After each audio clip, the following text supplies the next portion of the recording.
Welcome back to the 10 Adventures podcast. As we start thinking of adventures to do this winter, many of us start thinking about South America, a continent that combines culture, history, scenery, and some of the best adventures on Earth. But there's one destination in South America that is truly special. And today we're going to talk about Ecuador, which combines the Andes, indigenous culture, Spanish colonial history, wonderful food, and what I think is the secret sauce, the Galapagos, one of the most incredible places to explore on Earth. Here to tell us all about Ecuador is Christian Valencia, a local guide based in Quito. Hi, Christian. Welcome to the podcast. Hello, Richard. Thank you. For me, it's always a pleasure to talk to you, especially about my country, Ecuador.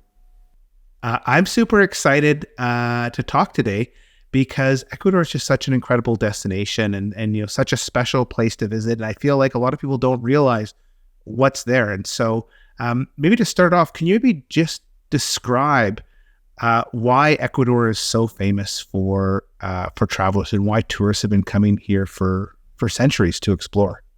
Well, first of all, Ecuador is considered as one of the small countries of South America, but people have a very big heart. So the culture and the people are what make the country so special. Ecuador, so you have an idea, is the size of Colorado, for example. And it's considered as one of the most mega diverse countries in the planet. According to international conservation, there are 17 countries that have this declaration, and Ecuador is the number 6. Something very important in Ecuador is its location for being such an amazing mega diverse country. So being on the equator line, having the Andean mountains up to 21,000 feet, connected with the Amazon basin, the Amazon region, and also to the west we have the Pacific coast. And of course, the fourth region is the magical Galapagos Islands. Ecuador is very famous because of its nature.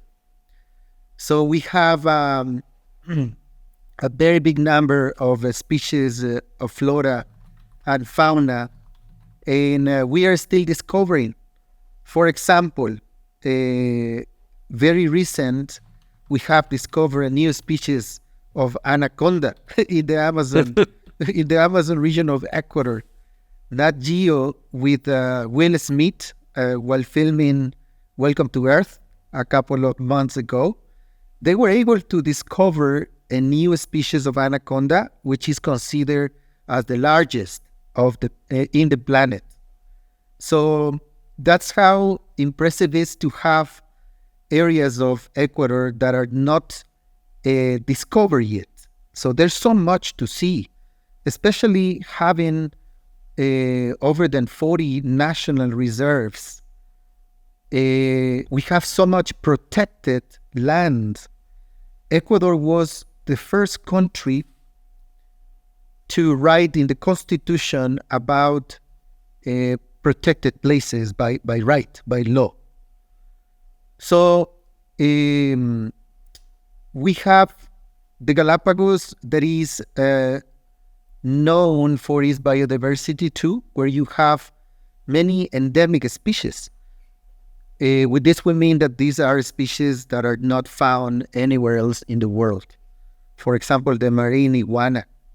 That is a creature out of this world. When you see the iguana on the Galapagos, it's like you have a better understanding of the theory of evolution by Charles Darwin. Talking about not only animals, but also talking about plants, we have discovered over than 4,000 species of orchids. And we have gigantic trees that reach 200 feet, for example, in the Amazon, like the Cape trees. So these are very important facts that determine why Ecuador is a mega diverse location But diversity is not only nature, it's also the culture. Having the four regions makes Ecuador having amazing gastronomy. You can imagine eating down on the Galapagos at the sea level, an amazing ceviche. And also, in this year, we just won an award for having the second best soup in the world. Oh, wow. Which is an albacoa soup. For me, it's the number one because it's something I eat at least once a week. If we don't make it at home, we actually go to a restaurant and have it, because this is an amazing soup full of protein, because it's albacoa with yuca, which is manioc in English, and onion. So we can have this in the coast and in the Galapagos, of course, but you imagine traveling to the mountains and then having some guinea pig. I know guinea pigs in North America. Of course, they are pets, but in Ecuador, they are eaten by a reason. Besides they are tasty, they are, very special for local people. And that's why it's something we don't eat like every day or every week. We eat guinea pig in very special occasions. And well, then down in the Amazon, for example, we have chocolate. Ecuador is having probably the best chocolate, having and making the best chocolate of the planet. This is one activity we love to do with our guests, of course, with the travelers, making some fresh chocolate fondue. So people get a chance to see the plant, to harvest the beans, and then to make the chocolate fondue with their own hands. So the cocoa bean plantations are growing more because the price is going higher of the cocoa beans. And as an activity, and of course, not only the chocolate fondue, chocolate bars, hot chocolate. There's actually some families from the cloud forest, Amazon and cloud forest, that are making cosmetics. They are making creams. They are making whiskey, wine, beer from cocoa beans. So it's something incredible that is giving opportunities to local people to come with new ideas. So yeah, that's with the gastronomy that is super amazing, and of course part of every expedition here in Ecuador. What I think is incredible is just if you think how small Colorado is, and you can see all this different diversity of different, regions, high alpine all the way down to coastal regions.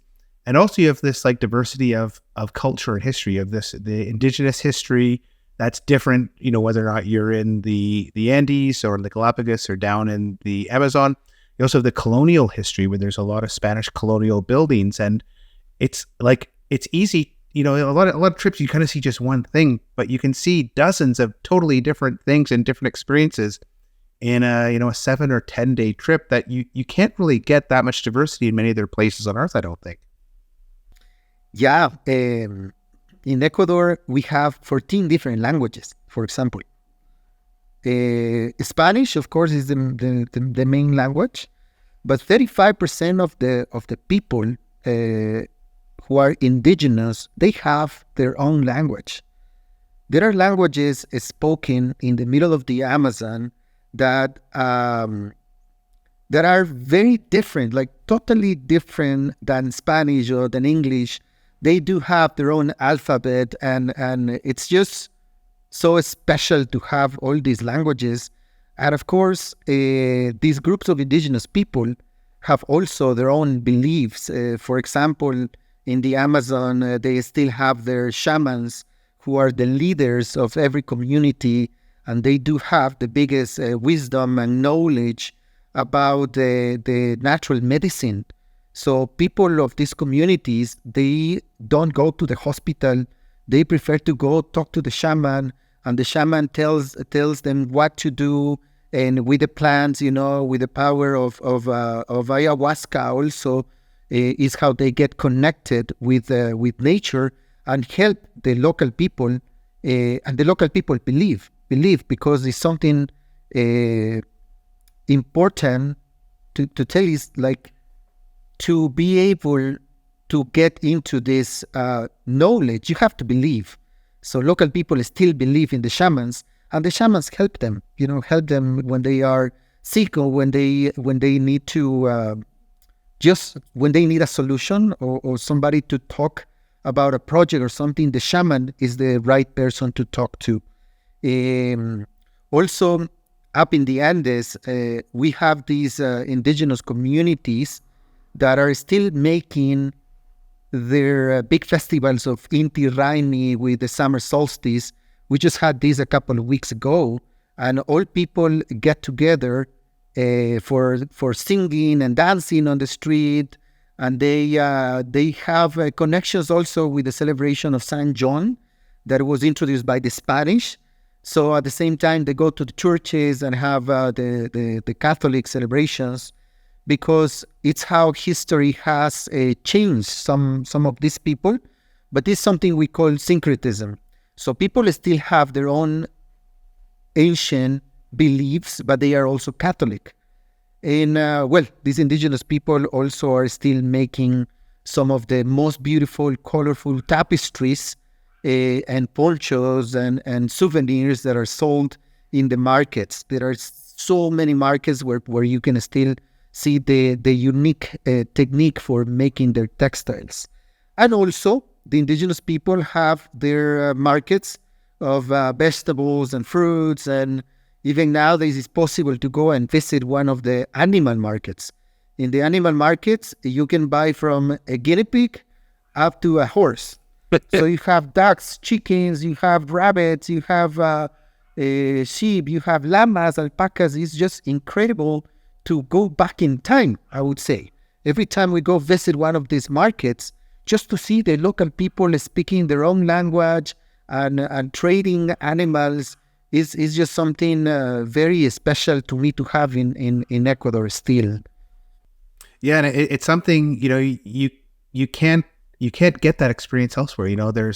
There's so few intact indigenous cultures around the world that to be able to go and experience one, whether or not it's just seeing their artwork or participating in one of their festivals or going to their markets. It's something that no matter how many videos you watch or photos you see, actually being there is so special. Yeah, and also talking about the architecture you can find in Ecuador. You can find all ancient architecture too. In the south, near Cuenca city, we have Inca ruins.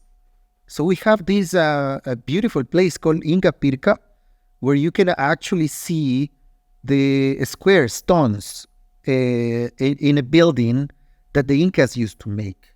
We don't have something very big like Machu Picchu in Peru, of course, but this is because in our history, the Incas had 2 generations only. And that's why we don't have something very big, but we do have some Inca ruins like that one. Or also, we have some incredible places to stay. Up in Cotopaxi province, there is one hacienda that has Inca walls in the dining room, for example. And just to be in places like that is something amazing.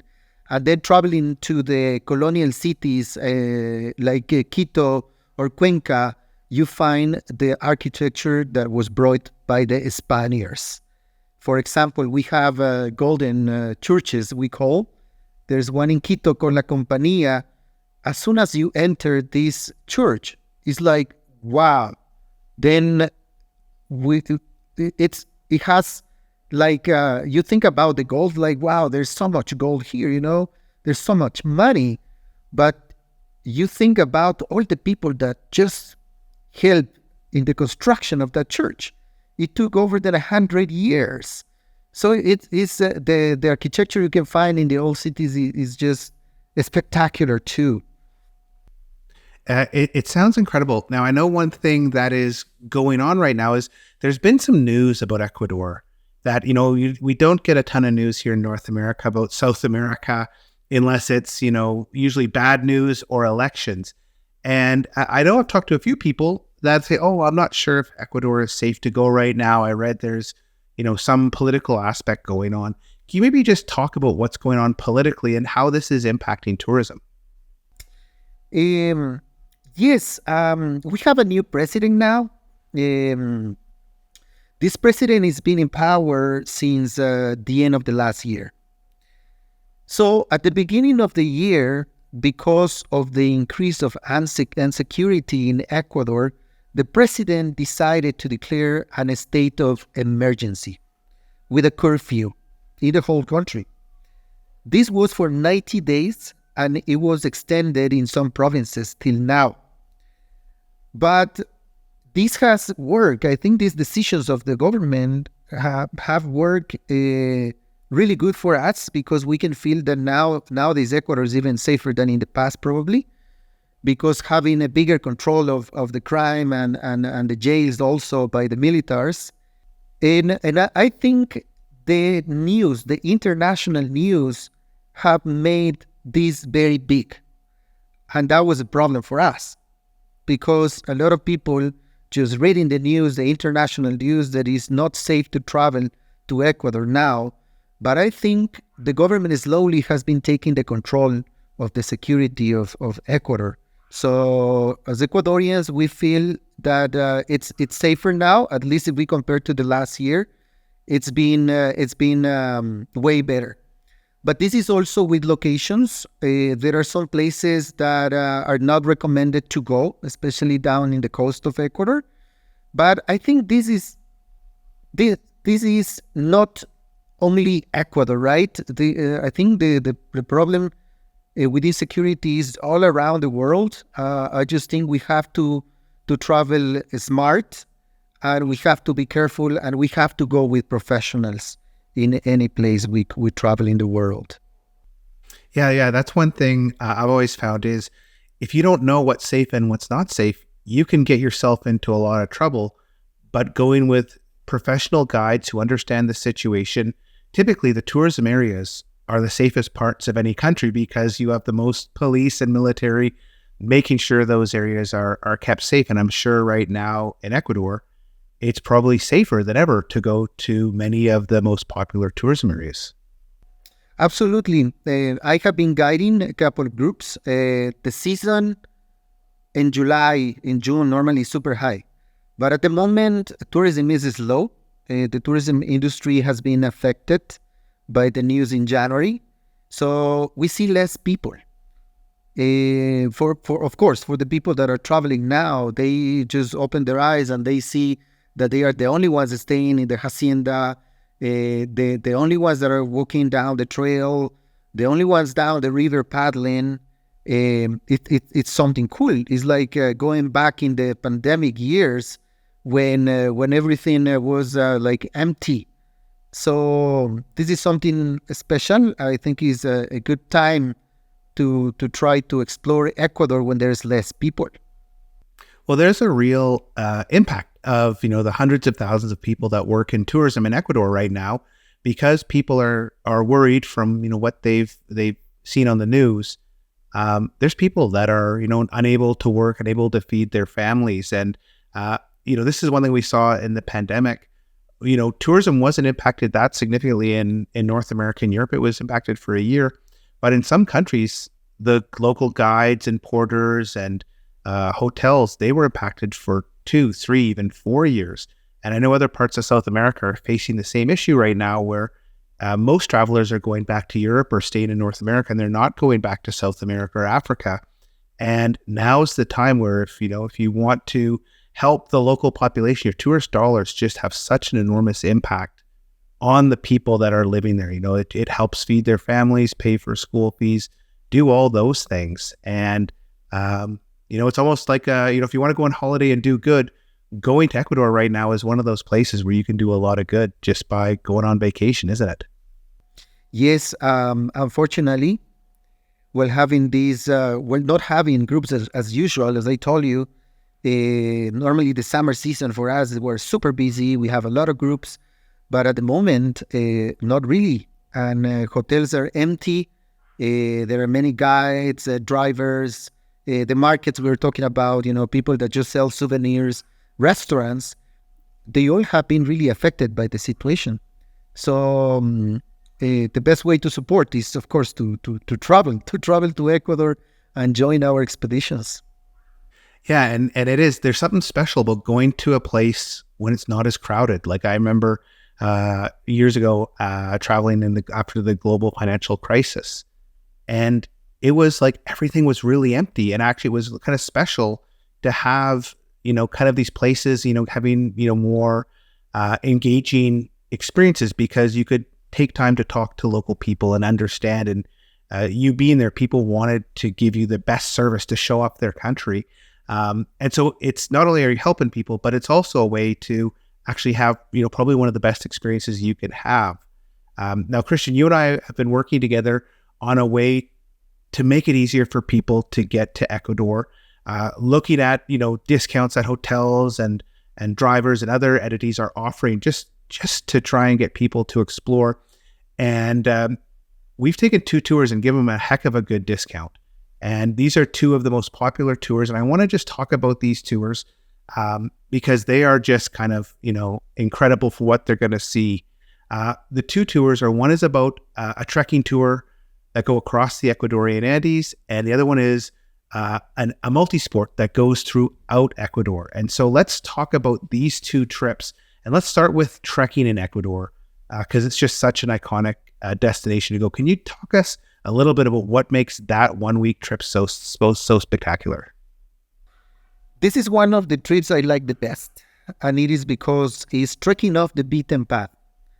It's like going to trails where you see local people, where you see the farmer picking up the corn to feed the cows, and also it's with nature. Like this trekking is called volcanoes because you go trekking Quilotoa Loop, so it takes 3 days by foot to get there. You go trekking about 25 miles to reach one of the most spectacular views of the Quilotoa crater lake. And this is a challenge every day, but it's a training for the next day. You go like from 8,000 feet to climbing up to 9,000 feet. Then by the 3rd day, you end up at 13,000 feet. But this is just the first part, because after this, we move by car in the 4th day of the trip, because you go to Chimborazo. And Chimborazo, it is considered as the highest mountain or volcano if you measure from the center of the earth. Higher than Everest. It's about 1 mile higher than Everest. Of course, this maybe is new for some people, but if we measure volcanoes from the center of the planet, Chimborazo is higher than Everest. But of course, we're used to measure volcanoes from the sea level. So we go to Chimborazo, and Chimborazo gives an opportunity to see wildlife, because over there we have the cousins of the alpacas that are called vicuñas. So this is actually a wildlife reserve where we go hiking up to 16,000 feet. And that's just a training, because after Chimborazo, we just go quickly to do a visit of the gateway of the Amazon, which is Baños, just to take a short break, we can say, at lower elevation, because after this we continue to Cotopaxi glaciers. So in Cotopaxi, we will be reaching up to 17,000 feet to the glaciers. So this is about the activities you do while trekking, and it's called volcano because you see snow-capped volcanoes, you see crater lakes, and you see active volcanoes too. And just to be clear, this is not for people that want to go mountaineering. This is for trekking. So you don't have to have any sort of technical skills. You're not going to have to be putting on harnesses and doing any climbing. This is just walking on hiking trails, getting to the point where, here's the glacier part. You won't do that part. This is just all the hiking aspect. Exactly. People need a little bit of acclimatization. They need to come and acclimatize in Quito, at least for 2 nights if possible. which you want to do anyway. There's so much to see in Quito. You want to spend a few nights at the start just to explore the city and, as well as get acclimatized. Yeah. And every day, of course, the guides will be with the group and telling them what to do and supporting, the team at every step they take. The trekking is about 7 miles a day for the first days. And after that, when we go to high elevation, it's not really the distance. It's more it's more the altitude. Because every step you take above 15, 16,000 feet, you feel it in your heart. And you can imagine we lose 10% oxygen every 3,000 feet above the sea level. So by the time you are at 16,000 feet, that means there's only 50% oxygen. But as I told you, from the beginning of this trip is a training for the next day. So by the time people get to Chimborazo and Cotopaxi volcanoes, they are normally fine. And by the way, they can connect it to a summit if they want to, because they can do easily an extension of 2 or 3 days and have the opportunity to climb the top of Cotopaxi, which is above 19,000 feet. One question I know people always are interested in is, what are the accommodations like? Oh my God, in this trip, it's one of the highlights because we use family-run hotels. For example, we stay at Juju Jama, that means baby llama. This is our first night in the mountains, and this is an incredible mountain lodge. You get a chance to meet the people that are neighbors of the lodge, working at the kitchen and working at the front desk. And people have their own private cabins with a view of the mountains. There is a jacuzzi, and there's happy hour, of course, every night at this place. After that, we continue to another place called Mama Hilda. And this one is run by a family, the family of Mother Hilda. This is a 100% family-run hotel, very cozy, amazing food in these places. You can expect to have some fresh quinoa soup with some organic salad, for example, beef, chicken available, and also, of course, options for vegetarians and vegans. But that is not everything. After that, we travel to the Chimborazo foothills, and we stay at the historical Hacienda Andaluza, where Simon Bolivar, the liberator of South America, stayed. So they still have the room where he stayed, and the Hacienda is a big property. They still have horses. They have amazing antiques all over the Hacienda, and they just built up a new spa with the Asian influence. The family is always there too, and it's just an incredible experience. And after that, of course, we go to Baños. In Baños, we stay in La Floresta. This is a family-run hotel too, where you get a chance to meet the owner at the front desk. And this is right in the town of Baños. Few blocks walk from the party street. We can tell where all the breweries, all the restaurants are located. So people always have an amazing feedback of accommodations. They always have hot water, their private rooms, and water available. We are one of those companies that think a lot about the environment. So every place we go, there's water available, so people can just refill their bottle, so they don't have to buy any plastic bottles, during the trip. It's funny, you talk about these incredible accommodations and the food, and I just did an 8-day backpacking trip with my wife and my kids. And we carried all of our stuff, and we stayed in our tent, and we ate those little ready meals. And I was telling my kids about how in some parts of the world, you don't stay in a tent and you don't eat these little, dehydrated meals. You actually stay in like a hotel or a mountain hut. And they're like, Dad, why are we backpacking? Why are we not going to these other places? And, there's nothing better than after a hard day's hike to, come to a comfortable place, have a great meal, have a glass of wine on a patio, have a shower, have a nice bed to sleep in. It really makes it better. And when you, as you described, having all these local families who love the area that are telling you stories. I can just imagine it's just a wonderful atmosphere. I can tell you something very special. Well, another special thing about this trip is also that people, they don't have to carry their luggage, because Yeah, exactly. we have our driver that while we're trekking, he will take the luggage to the next accommodation. So people just have to take a day pack with some water, with rain gear. We believe the only guarantee of no rain during the day is if you have your rain gear with you. But that's not everything. Also, along the trail is where our driver, who becomes a chef by the midday, waits for us, with some amazing picnic on the way, where people can get some protein. All is organic, always.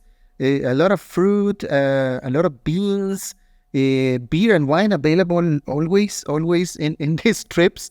And that's how, people, enjoy the trek by having the support of the driver and the guides. We in some of the days, we also bring a horse with a native person to help just carry extra water. Or if somebody gets tired in the uphill, can just ride the horse. And what are the best seasons to go trekking in this part of Ecuador?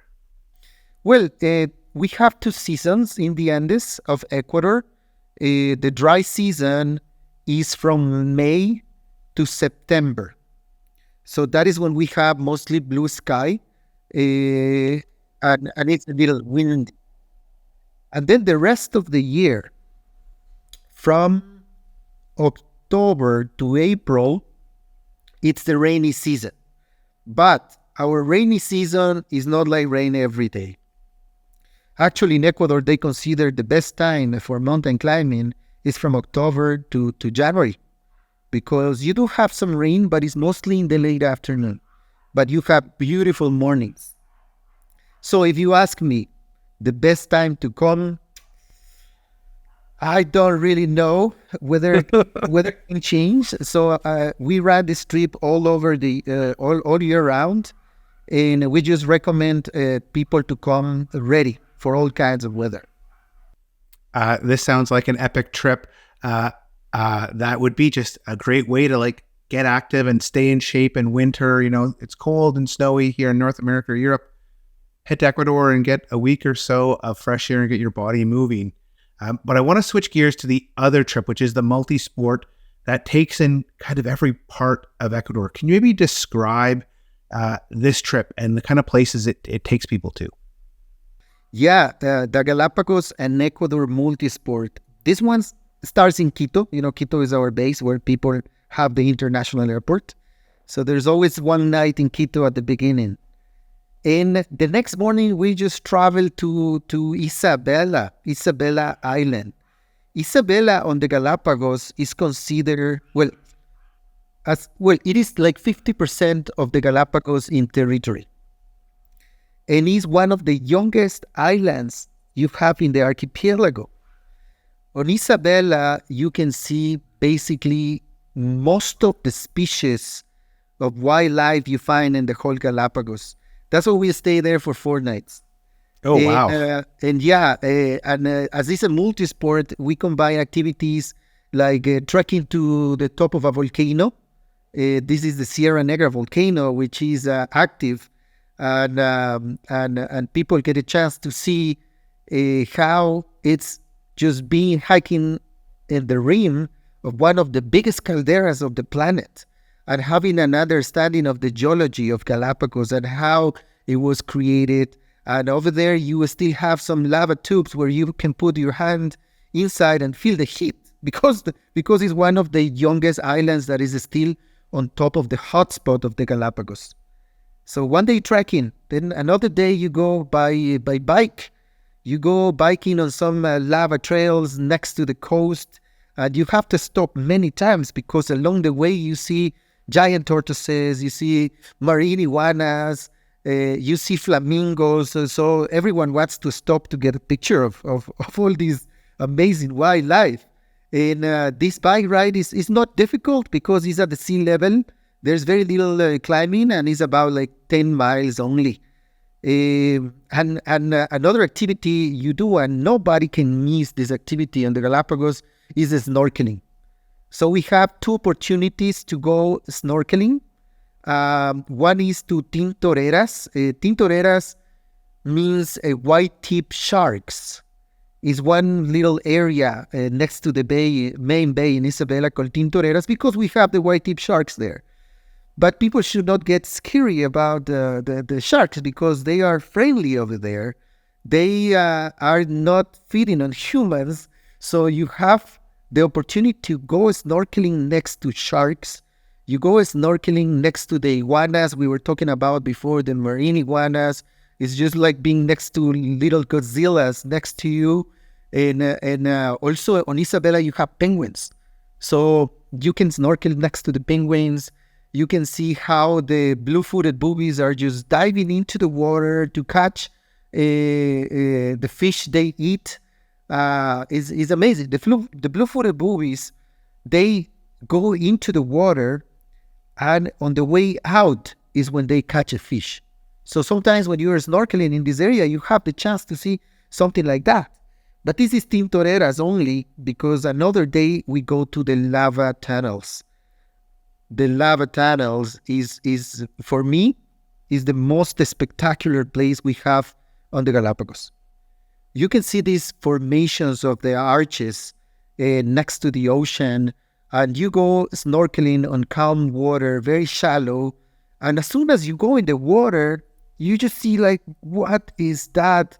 And then you see gigantic turtles, the green Pacific turtle, but the sizes are unbelievable. And you see 1, 2, 3, you see dozens of them all over. At the same place, you see the sharks just resting under these lava arches. And this is where people have a chance to see the seahorses. Even though they are small, 90% chance of finding seahorses. And by the way, at this place, we also go for a hike over the arches, where people can see the blue-footed boobies nesting. Besides this activity, of course, on Isabela, you have plenty of time. We like to use oceanfront accommodations here. So people have the chance. We play games. We just have some wine tasting on the beach. If we are lucky, fishing at the lava tunnels, because we have a permission to go fishing over there, but just what we are going to eat. So if we're lucky, most of the times we're lucky, we have a cooking class at the hotel and enjoy, with some glass of wine, with the sunset. There's also places where people can just have on their own, have a drink with the sunset, and just go play volleyball with the locals. There's some free time also when people can go take surfing lessons, for example, or go to the local brewery, because there's Isabela nowadays has its own brand of beer. So oh, wow. It's walking distance from the hotel. So it's many activities we can do on Isabela. And also on the way out of the Galapagos, we have one night on Santa Cruz, where we go to the Charles Darwin Research Station and just have an understanding of the history of Charles Darwin about the Galapagos. And also we go to the highlands of Santa Cruz to go hike with the giant tortoises. These are, remember, in the ocean, turtles, giant turtles, and inland or on land, they are the giant tortoises. And by the way, there's on Santa Cruz, talking, people that we normally get, they are beer lovers. We go visit one brewery up in the highlands of Santa Cruz. This is a friend of mine that has made, oh my God, not my opinion, but, including my opinion, but opinion from people from many places in Colorado where they make, IPA. They say their IPA is one of just the best ones they have tried. So we can learn the process, have the beer tasting, and then people have a last night on the Galapagos, which actually is a coincidence, is Friday. So they could go out, for the last night on the Galapagos. That sounds incredible. Just for that as a holiday would be great. I can't wait to hear where we go from the Galapagos. Yeah, after that, we travel back to Quito for one night, and then we go to the Amazon. In the Amazon is one of the best parts also because we go stay with a family. We stay with a Quechua family that lives in the Yanganatis Park, and we go canyoning in their backyard. Can you believe that it's from the home? It's like the trail of a mythical forest where the Inca treasure was hidden 500 years ago. This canyoning, it is an exploration on water, and we climb some small waterfalls, so it's like a not very difficult activity. We climb with ropes, and we go with the local family, of course, learn about the plants, the medicinal plants. They have also ayahuasca, so people learn about the ayahuasca and shamanism, while being in the forest. There are some areas where people can go dive. They just can jump into this fresh water, which is a little cold, but you are in the jungle. So we're down in lower than 2,000 feet. So the weather is nice. It's hot and humid. So just by jumping into the water, you feel very refreshed. And then this is a loop. So we go up the waterfalls and then we come back down into the forest by having one stop to grab some cocoa beans from their plantation, because the next activity before the night is making chocolate fondue. Oh, wow. So people have to help, just peeling the beans and grinding the beans. And then we go to the fire. Just by the light of the fire, we start making the chocolate fondue, mixing with some milk and a little bit of sugar. And then we have it, but this is like a teamwork. So it's a fantastic activity. We make the chocolate and then we just pick up some banana, some papaya, and just use it, eat it with the chocolate fondue. And that night is quite special because the family normally comes out and they talk about their culture, their language, and also the place itself belongs to a shaman that I appreciate very much. His name is Delfin, because there are dolphins in the jungle too. And he's being named after an animal, from the water, very special animal. The next morning, we just drive for 5 minutes to the river where we go rafting. We go rafting in the pristine waters of the Hatunyaku River. This is a class 3, so you can imagine having some fun rapids, but super safe. There's always like calm water after the rapid where people can just play games or just go for a jump into the water. We have a picnic in the riverbanks, and then we continue to Baños. So that afternoon we drive for a few hours to reach one of the big waterfalls, actually, which is called Pailón del Diablo. The translation is the Devil's Cauldron. It's just the name. It's not very scary. It's actually very beautiful. People have a chance to go on a hanging bridge, take some pictures, and then we continue to Baños. People say Baños is one of their favorite places because it's such a small town, but full of adventure activities. That night, people have some time to enjoy the local restaurants and bars. And the next morning, we go road biking in a very exclusive area. We are the only ones that go there, so there's no traffic, there's no other bikers. We go by bus for about an hour to the top of the road. Then for people that want to warm up, we just do some 30 minutes of climb. But then we go mostly down with amazing views of the cloud forest and the Andean mountains and the volcano that is next to Baños, which is one of the most active volcanoes we have.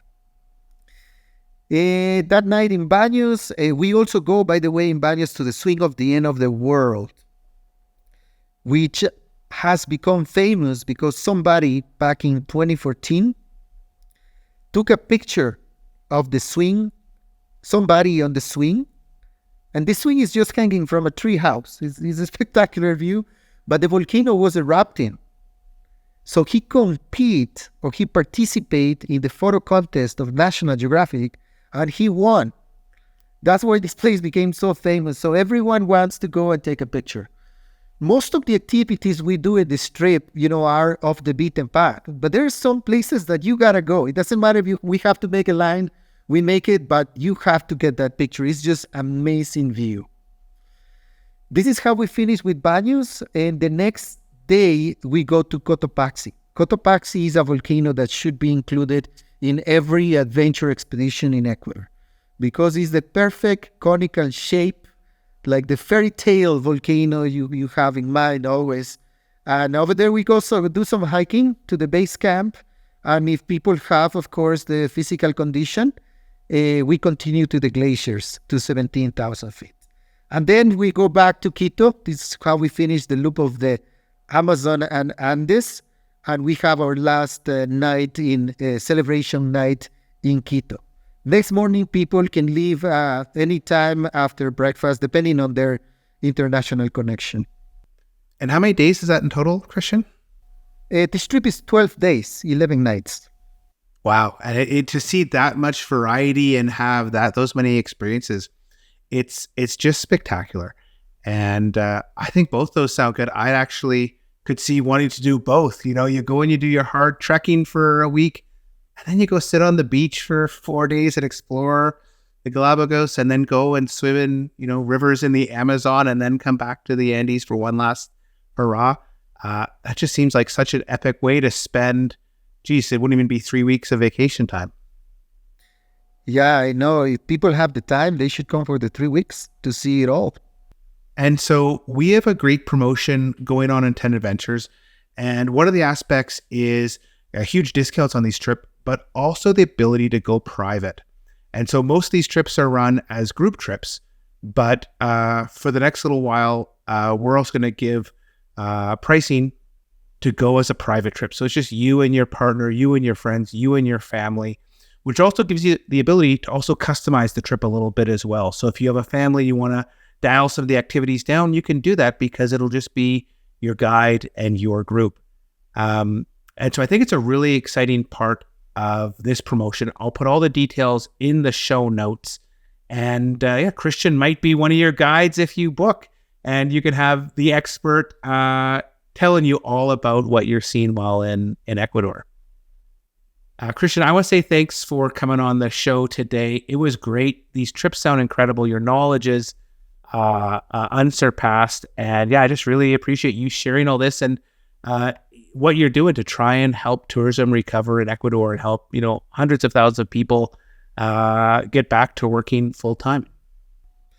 Thank you, Richard, as well, for your support. We cannot wait to have all 10 Adventure people, travelers, come in and explore with us this amazing destination. Excellent. And as I said, I'll put links to these trips in the show notes. And with that, thanks for listening to this episode of the 10 Adventures podcast. We'll be back next week to explore the world and hear about more epic adventures.